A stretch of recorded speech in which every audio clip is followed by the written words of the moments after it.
Hi guys, Anvay here. Welcome to my video. In today's video, I'm going to be showing you which all vehicles do I have. Also, I'm going to be starting them up and maneuver them in my compound since they haven't been run in a week due to these lockdown conditions. At the end, I'm going to be telling you the benefits of doing the same. So let me just grab my keys and I will catch up with you guys again in the parking lot. In the parking lot then, here is my silver Swift Desire, my maroon Royal Enfield Classic 350, just slightly walking through. Here is my scooter Suzuki Access 125 in grey color, azure grey you can say. And here, last but not least, is my Phantom Max bicycle, the newest one in the garage. Also, I happen to have a 2014 Ford Figo which my brother uses in Mumbai. Unfortunately, I cannot show you that today, but now let's move on and take a look at the Swift Desire. So my car is a 2009 Swift Desire VXI powered with a 1.3 liter petrol engine. The engine produces 83 brake horsepower and 110 Newton meters of torque. This power and torque is transmitted to the front wheels using a 5-speed manual gearbox. After owning it for 11 years and counting, the car has done around 97,000 kilometers. During this span, we have changed firstly the tires and secondly the seat covers inside the car, as after some time the seat covers emanate some mushy smell which was quite displeasing while driving. So without further ado, let's just unlock the car and let me just squeeze in through here. Let's have a seat inside then. And to start the car up, let me just put the key into the slot right here. 1B for electrical systems. Second activates the entire power, and let's just now bring it into life.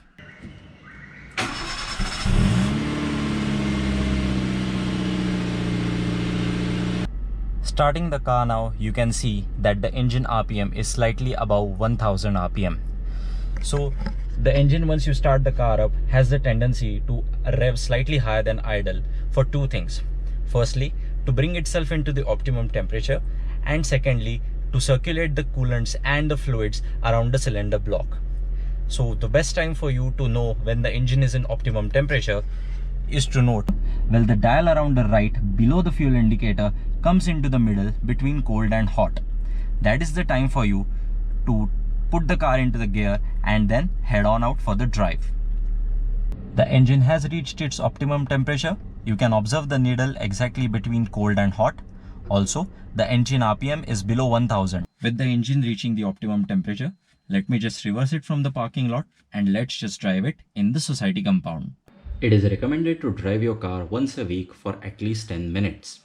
During driving, you should also turn on the auxiliaries, namely AC, indicators, wipers, and all the lights the car has so that they continue to work properly. While driving, also make sure to apply brakes often so that the brake fluid is circulated evenly around and the brake discs do not make squeaky sounds. If driving the car is not feasible, you can also move the car back and forth in your parking place, or you can start the car and let it idle for about 15 minutes and chronologically put the car in each gear so that the gear selector mechanism and the dog clutches shift efficiently. If both the scenarios are not possible, you can disconnect the negative terminal from the battery so that the battery does not discharge. Driving the Swift Desire done, and now let's take a look at my Royal Enfield Classic 350. So it is a 2012 model with a 348cc petrol engine, producing 25 brake horsepower and 28 Newton meters of torque. This power is transmitted to the rear wheel via the chain drive using a 5-speed manual gearbox. After using it for 8 years and counting, the bike has done around 32,000 kilometers.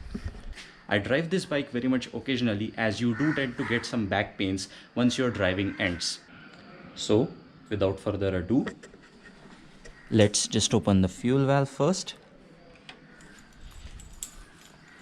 Here's the key of the bike. I need to unlock the handle first.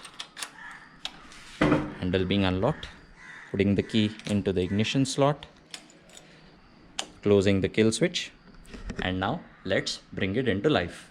Now one more thing, it is very much important, since you are not using the bike for a lot of time, it is important for you to start the bike with a kick if it is a kickstart bike. because the battery is stale for quite a lot of time and it may fail to deliver the required amperage. So that's why I'm not going to button start the bike, I'm going to kick start the bike.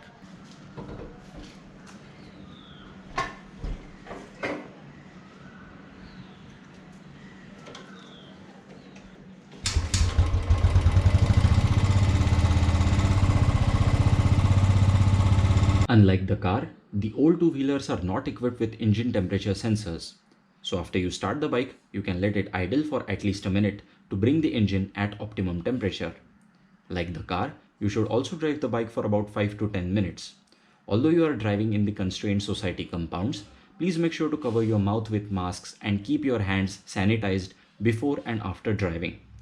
During driving, make sure to upshift and downshift the gears so that the dog clutches remain well in motion. If equipped with one, please make sure to park your bike on the main stand and not on the side stand once the driving ends. Also make sure to close the fuel valves so that the cylinder block does not get flooded once you restart the bike. But if driving the bike is not possible, you can put the bike on the main stand and put it in gear so that the free rear wheel rotates smoothly for some time. If that is also not feasible, you can simply remove the battery. Driving my bike done. Now let's take a look at my Phantom Max bicycle. So this bicycle is newest one in my collection. Unlike others, this does require strength and muscle to commute distances.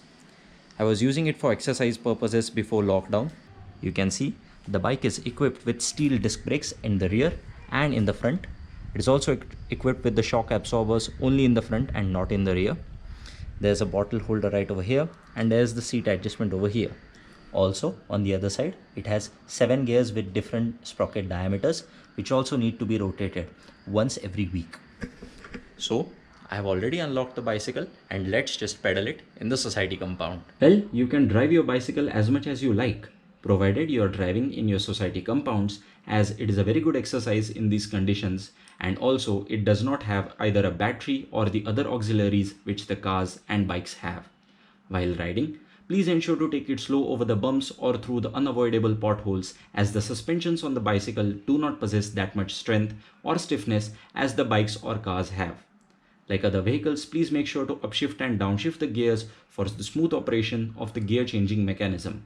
Now you can leave the bicycle on any gear once you are finished riding, but for me personally, I like to bring the bicycle back to the first gear before I stop. Pedaling of the bicycle done and back at its place.